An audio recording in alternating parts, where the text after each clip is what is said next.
Hello class 7. In this video we explain chapter 2 fraction and decimal. First we discuss about fraction, then decimal. The definition of fraction.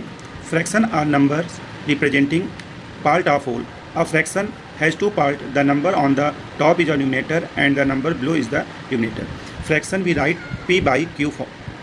Fraction को हम p by q के form में write करते हैं and the upper part is known as a numerator and lower part known as a denominator.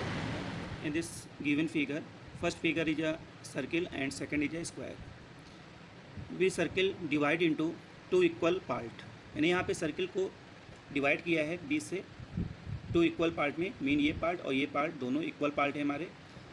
अब इसको अगर हम फ्रैक्शन में लिखना चाहें तो हमारे पास सर्किल 1 था और 1 का मैंने इसको सर्किल कितने पार्ट में डिवाइड कर दिया, टू इक्वल पार्ट. मीन जो हमारा न्यूमिनेटर होता है, जो अपर पार्ट होता है उसे हम न्यूमिनेटर बोलते हैं. ये हमारा होल पार्ट को शो करता है. अब उस पार्ट में से हमने होल पार्ट को कितने पार्ट में डिवाइड किया है, 2 पार्ट में. Okay student. सेम इसी तरह मैंने एक स्क्वायर लिया है तो स्क्वायर को मैंने कितने पार्ट में डिवाइड किया है, 4. 1 2 3 4. That is we write 1/4. Okay student. तो ये हमारे फ्रैक्शंस के एग्जाम्पल्स हो गए. मीन अगर एग्जाम्पल ये तो हमारा 1/2 1/4. अब अगर आप बोलेंगे सर अगर हम 3/4 लेते हैं तो इसको फ्रैक्शन में हम कैसे एक्सप्लेन करेंगे. तो मैंने बताया कि जो लोअर पार्ट होता है, लोअर पार्ट टोटल शो करता है कि ऑब्जेक्ट कितने पार्ट में डिवाइड हुआ है. मीन यहाँ पे अगर हम नंबर लाइन पे इसको शो करें तो इस नंबर लाइन पे हम 4 जो है नंबर लाइन को हम 4 इक्वल पार्ट में डिवाइड करेंगे. 1 2 3 4 1 2 3 4. अब यहाँ पे अगर 1 नहीं है 3 तो 3/4 का मीन ये है, 3 ये बता रहा है कि टोटल 4 पार्ट से आपने कितने पार्ट सेलेक्ट किए हैं, 3. That is you have 3 part of the whole part. Total 4 part से आपके पास 3 पार्ट आपके पास हैं. अब इसको अगर हम फिगर से समझें, सपोज दैट मैंने एक स्क्वायर बनाया and divide into 4 equal part. अब मैंने यहाँ 4 में 3 पार्ट्स को मैंने कलर कर दिया. Okay.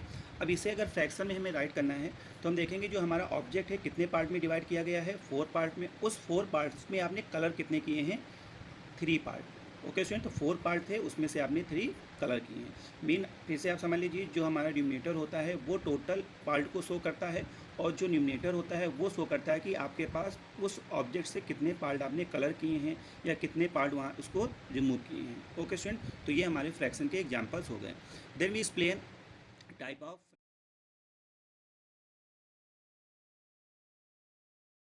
Now see the first type of fraction, common fraction, also called Veluger fraction और proper fraction. तो common fractions को हम proper fraction या Veluger fraction से भी जानते हैं, बट आपको ज़्यादातर बुक्स में common fraction या proper fraction ही मिलेगा. In this fraction there are the fraction in which numerator is less than denominator. Such type of fraction are called a proper fraction. Proper fraction are always भी less than 1 but greater than 0. Mean student जो proper fraction हमारा होता है इसकी value हमेशा 1 से less होती है बट 0 से ग्रेटर होती है. For example 5/7, 8/9, 3/5.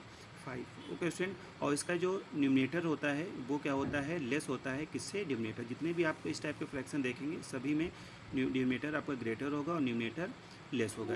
इसी टाइप का इसी का जस्ट अपोजिट अगर देखें तो इम्प्रॉपर फ्रैक्शन. तो इम्प्रॉपर फ्रैक्शन में क्या होता है, न्यूमिनेटर ग्रेटर होता है किससे, डिनोमिनेटर से. इस टाइप के फ्रैक्शन को हम इम्प्रॉपर फ्रैक्शन बोलते हैं. And improper fraction is actually greater than 1 और इसकी वैल्यू जो होगी हमेशा 1 से ग्रेटर होगी. Okay student. इसका एग्जांपल देख लेते हैं. 9/2, 7/3 and 8/5. Then mix fraction. The improper fraction 9/4 can be written as 2 whole 1/4. This is mixed fraction. So a mixed fraction is a combination of natural number and a proper fraction. Mean जो आपका mix fraction होता है वो natural number and improper fraction का combination होता है. अगर हम इम्प्रॉपर फ्रैक्शन को ही हम मिक्स में राइट कर सकते हैं, प्रॉपर को हम नहीं राइट कर सकते हैं. Okay student.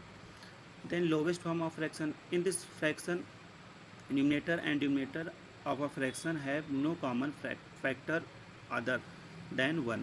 Then the fraction is said to be in the lowest form of a simplest form. Mean इस lowest form का मीन आपको ऐसा फ्रैक्शन मिलेगा जिसमें न्यूमिनेटर एंड डिनोमिनेटर की जो डिजिट्स होगी उसमें कोई भी कॉमन फैक्टर नहीं होगा. मतलब कि वो किसी से भी कैंसिल नहीं होगा. मीन उन दो नंबर के बीच में आपका 1 कॉमन फैक्टर होगा, 1 तो सभी नंबर में कॉमन होता है।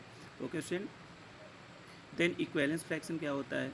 Equivalence fraction represent same part of the whole, they have the same value even through they may look different.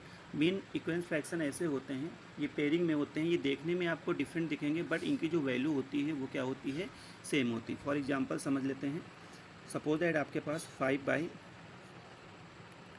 है। अब इसी का इक्विवेलेंस फ्रैक्शन अगर हमें फाइंड करना है तो न्यूमरेटर और डिनोमिनेटर में सेम डिजिट से आपको मल्टीप्लाई करना होगा। मीन जो न्यूमरेटर एंड डिनोमिनेटर होगा इसमें किसी भी सेम डिजिट से अगर हम मल्टीप्लाई या डिवाइड कर दें, मल्टीप्लाई भी कर सकते हैं और डिवाइड भी कर सकते हैं, जो आपका रिजल्ट होगा 5 2 जा 10 एंड 3 2 जा 6।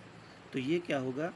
5/3 का इक्विवेलेंस फ्रैक्शन होगा और दोनों की वैल्यू हमारी क्या होगी? सेम होगी। ओके।